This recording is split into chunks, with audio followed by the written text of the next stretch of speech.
ओम नमः शिवाय गुरवे सच्चिदानंदमूर्तये निष्प्रपंचाय शांताय निरालंबाय तेजसे।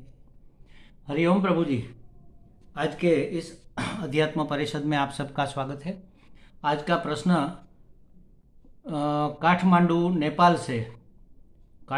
नेपाल से ऋषि अधिकारी जी का है।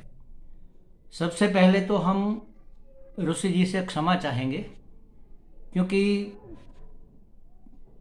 4-5-6 दिन पहले इसका प्रश्न आ गया है, लेकिन हम उत्तर इसलिए नहीं दे पाए क्योंकि कई प्रश्न पेंडिंग पड़े थे पहले के, उसको उत्तर देना जरूरी था क्रमशः। और दूसरा कारण यह, मुख्य कारण तो यह है कि आपका प्रश्न इतना दीर्घ है, इतना विस्तार से है कि समझो कि करीब करीब आधा वेदांत उसमें आ जाता है। तो उसका उत्तर एक बार में देना शायद मुमकिन नहीं होगा, 2-3 एपिसोड बन सकते हैं। तो हमने सोचा कि चलो जब कोई प्रश्न नहीं होगा तब आपका प्रश्न लेंगे, ताकि कंटिन्यूटी में आज एक लिया, कल दूसरा, परसों तीसरा, ऐसे करके करके इस प्रश्न की चर्चा करेंगे। तो इसलिए थोड़ा लेट हुआ। आप सबको भी यह निवेदन है कि अगर आपका प्रश्न आपने भेजा है और तुरंत जवाब नहीं मिला है तो यह मत सोचना कि इसकी चर्चा नहीं होगी। चर्चा तो जरूर होगी महाराज। थोड़ा समय लग सकता है, किसी और का प्रश्न पेंडिंग पड़ा है और के प्रश्न पेंडिंग पड़े हैं, तो पहले उसको निपटाना पड़ता है, उसकी चर्चा पहले करनी पड़ती है। आपका भी क्रमशः टर्न लिया जाता है। फ़ोन में भी यही बात होती है। मेरा मोबाइल नंबर सबके पास तो है, अगर कोई बात करना चाहे तो मैं ज़्यादातर तो व्हाट्सएप पर या फेसबुक पर बात नहीं करता, सीधा मोबाइल फ़ोन में फ़ोन नंबर पर कॉल करें और बात कर सकते हैं। अगर आपका नंबर मेरे पास नहीं है, सेव नहीं है, तो हो सकता है कि मैं फ़ोन ना उठाऊं, या मैं कोई काम में हूं तो फ़ोन नहीं उठाऊंगा। तो ये मत सोचना कि आपको जवाब नहीं मिला। जब भी मैं मिस कॉल देखता हूं तो मैं सामने से फ़ोन करके बात कर लेता हूं, क्योंकि मेरी एक शर्त रहती है हर एक के साथ, मैं सत्संग के सिवा और किसी प्रकार की बातचीत में रुचि नहीं रखता। इसलिए स्वामी जी कैसे हो, कहाँ रहते हो, क्या करते हो, ये सब बातों के लिए हमारे पास वक्त है ही नहीं महाराज। तो ऐसी बातों के लिए मुझे कोई कांटेक्ट न करें। सिर्फ अपने सत्संग के लिए, अपने कोई जिज्ञासा है, अपनी कोई समस्या है, अपना कोई प्रश्न है, उसके लिए आप हमसे बात भी कर सकते हैं और प्रश्न भी पूछ सकते हैं। देर सवेर उसका उत्तर मिलेगा, उसकी चर्चा की जाएगी। अब आज के प्रश्न को लेते हैं। देखो, ऋषि जी ने कितना गहन और गंभीर प्रश्न किया है। इसमें तो लगभग करीब करीब पूरा वेदांत ही आ गया। उसने पूछा है कि शास्त्र में ब्रह्म तत्व समझाने के लिए तरह तरह की युक्तियां बताई गई है, जैसे अध्यारोप, अपवाद पैंगलोपनिषद में बताया है, अन्वय व्यतिरेक श्रीमद् भागवत जी में और कई जगह और भी बताया गया है। अन्वय व्यतिरेक, अधिष्ठान, अध्यस्त की बातें भी शास्त्र में आती है। आप पूछते हैं कि मैं इन युक्तियों को और इसी तरह की अन्य युक्तियां अगर है तो उनको जानना चाहता हूं। अद्वैत वेदांत में कौन सी युक्ति मान्य है? देखो महाराज, आपने पूछा है इसके सिवा अन्य अगर कोई युक्ति है तो मैं जानना चाहता हूं। तो अनेक युक्तियां हैं, सभी युक्तियां हम आपको इतने शॉर्ट समय में बता नहीं सकते। उसके लिए तो वेदांत का पूरा अभ्यासक्रम है, वो करना पड़ेगा। एक एक युक्ति आपके सामने आती जाएगी। अनेक न्याय है, अनेक युक्तियां हैं। तो न्याय को भी युक्ति भी कह सकते हैं। जैसे समझो कि स्थाणु खनन न्याय, एक पोल, एक बांस, एक डंडा हम जमीन में खोद रहे हैं, गाड़ रहे हैं, तो क्या करते हैं, पहले खड्डा करके डंडा को रख कर फिर उसमें मिट्टी डाल देते हैं और इसको जरा दबा देते हैं, फिर जरा हिला कर देखते हैं। अगर हिला तो जगह हो गई, तो फिर और मिट्टी और पत्थर और कंकड़ डालकर दबाते हैं, ऐसे हिलाते जाते हैं और दबाते जाते हैं। तो एक समय ऐसा आता है कि बिल्कुल हिलता नहीं, एकदम स्ट्रांग हो जाता है। ये भी एक युक्ति, स्थाणु खनन न्याय, ये भी एक युक्ति वेदांत में है कि पूर्व पक्ष उत्पन्न करो, संशय करो कि ऐसा कैसे हो सकता है, फिर उसका निराकरण करो शास्त्र के आधार पर, सदगुरु के मार्गदर्शन के आधार पर कि नहीं नहीं ये तो इस तरह से अगर सोचेंगे तो हो सकता है। तो ये स्थाणु खनन न्याय, ये भी युक्तियां हैं। ये न्याय भी हर एक प्रकार के न्याय, कई प्रकार के न्याय है। जैसे चंद्र शाखा न्याय, दूज का चांद देखना है तो क्या करेंगे, हमारे जैसे बुजुर्ग लोग को नहीं दिखता, चश्मा वाले को एकदम पतली, एकदम एक रज्जू सी रेखा होती है आकाश में, और अगर बादल नहीं है तो वह दिखता है। तो जो अच्छी आंख वाला है वह देखेगा, उसको दिखेगा, तो उसको पूछेंगे भाई कहाँ पर है दूज का चांद, तो वो हमें चंद्र शाखा न्याय के अनुसार बता देगा।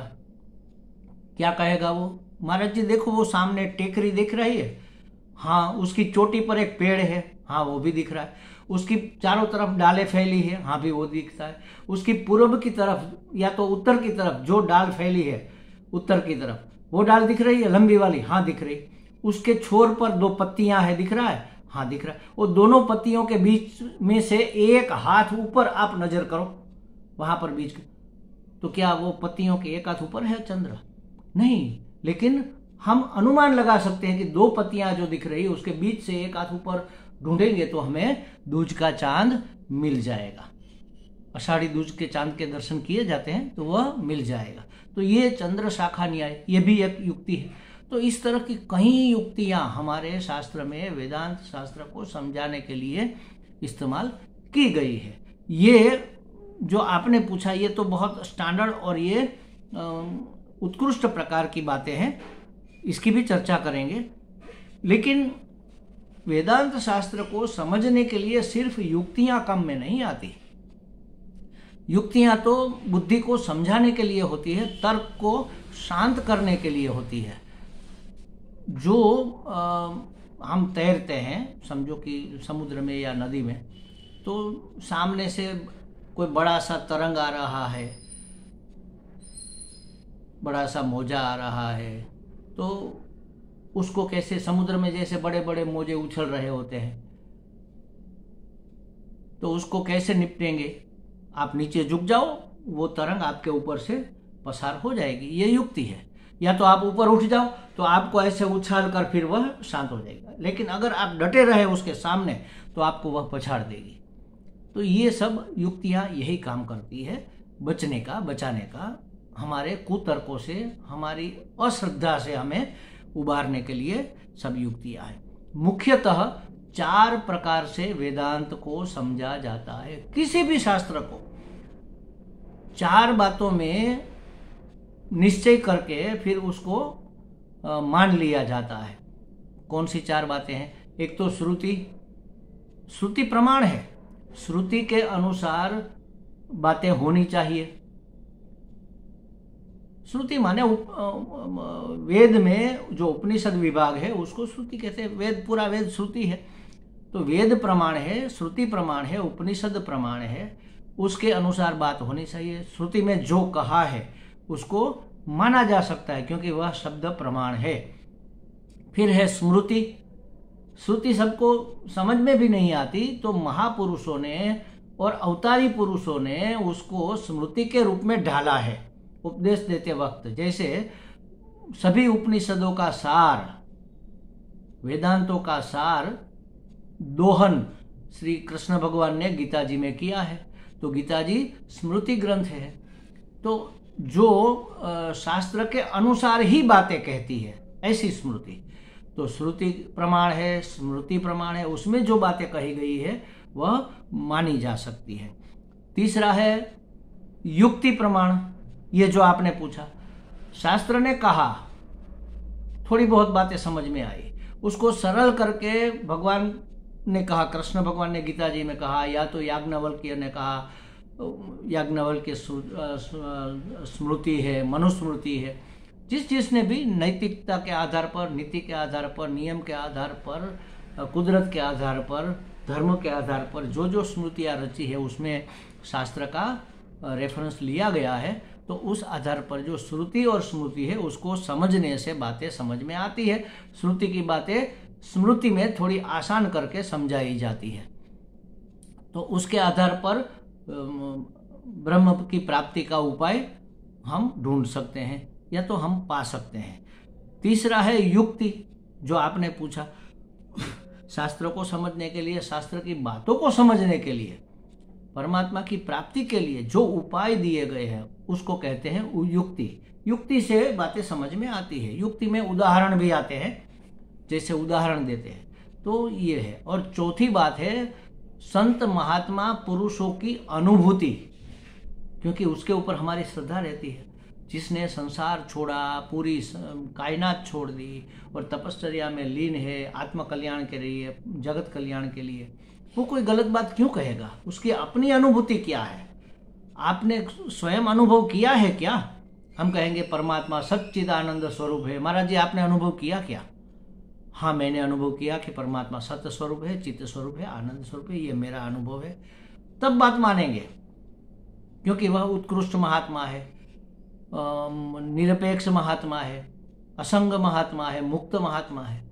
तो मुक्त पुरुष की बातों को अनुभूति कहते हैं। तो श्रुति, स्मृति, युक्ति और अनुभूति, इन चारों से जो बातें सिद्ध होती है उसको हम स्वीकार करते हैं।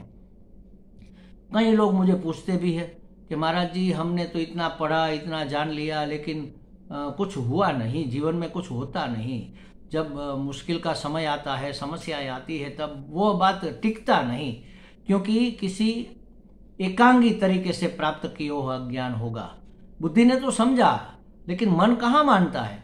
तो इन चारों बातों से अगर उसको दृढ़ किया जाए, श्रद्धा पूर्वक श्रुति, स्मृति, युक्ति और अनुभूति से दृढ़ किया जाए और बार बार दृढ़ किया जाए, अभ्यास किया जाए, तो ये बातें जीवन में उतर आती है।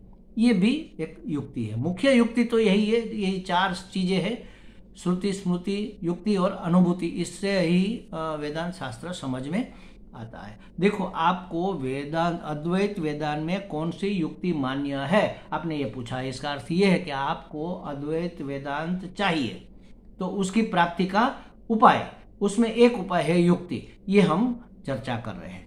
अब देखो, आपने जो 3-4 चीजें पूछी है, इसमें ये तो युक्तियां है।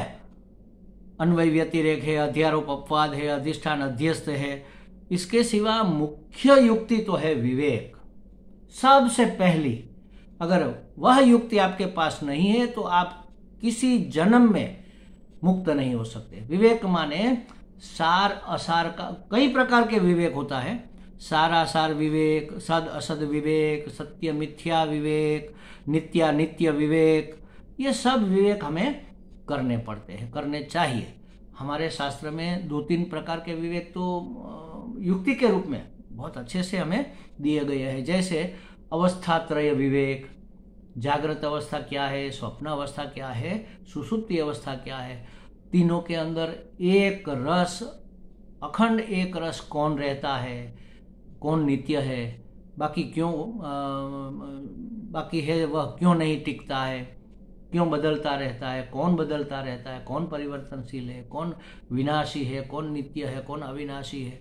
यह अवस्थात्रय विवेक करके हमें समझाया जाता है। इसी प्रकार पंचकोश विवेक, ये भी बताया गया है कि हम 5 कोशों में बद्ध है। हम माने चैतन्य आत्मा, जिसके कारण हमें इसकी अनुभूति नहीं होती।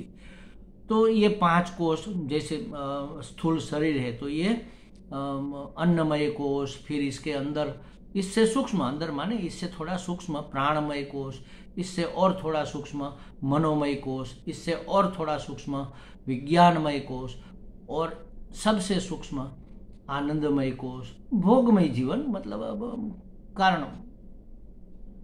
कारण शरीर कह लो। और ये मन बुद्धि वाला जो है वह सूक्ष्म शरीर कहा जाएगा, लिंग शरीर। और ये जो बाहर दिखता है स्थूल, यह स्थूल शरीर है। तीनों शरीर इसमें शरीर त्रय विवेक करने के लिए पंचकोश विवेक किया जाता है, और अवस्था त्रय करने के लिए जागृत, स्वप्न, सुषुप्ति और अंत में तुरीय अवस्था या समाधि अवस्था की चर्चा की जाती है। ये विवेक भी वेदांत शास्त्र को समझने के लिए किए जाते हैं। अन्वय व्यतिरेक, सब विवेक की चर्चा तो हम गहनता से नहीं कर पाएंगे, इतना समय भी नहीं है, और ऊपर ऊपर से बात कर लेते हैं। अन्वय व्यतिरेक, अधिष्ठान, अध्यस्त और अन्य अन्य सब युक्तियां इसमें दी गई है। और एक बात, आख्यायिका के द्वारा भी, उदाहरण के रूप में कथा कह के, वार्ता कह के, आख्यायिका बताकर भी हमें विवेक कराया जाता है। आख्यायिका भी एक प्रकार की युक्ति है। जैसे समझो कि एक आख्यायिका हमारे यहाँ बहुत चलती है।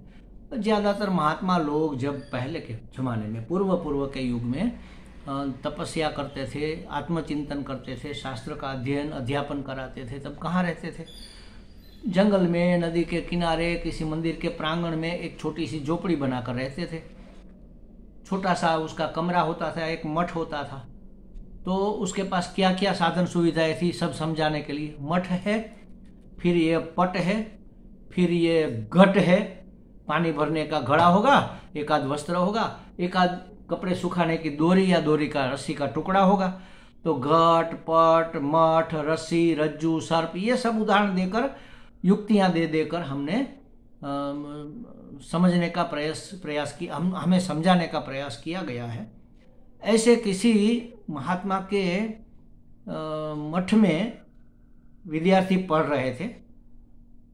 एक दिन छुट्टी का समय था, अनध्ययन का दिन था, अष्टमी वगैरह अनध्ययन का दिन होता है। महात्मा जी ने थोड़ा कहा कि चलो इसको भी चेंज मिल जाए। उसने कहा चलो बच्चों, आज अध्ययन नहीं होगा, आप विहार करो, आप घूमो फिरो, थोड़ा फ्रेश हो जाओ, ये भी जरूरी है जीवन में।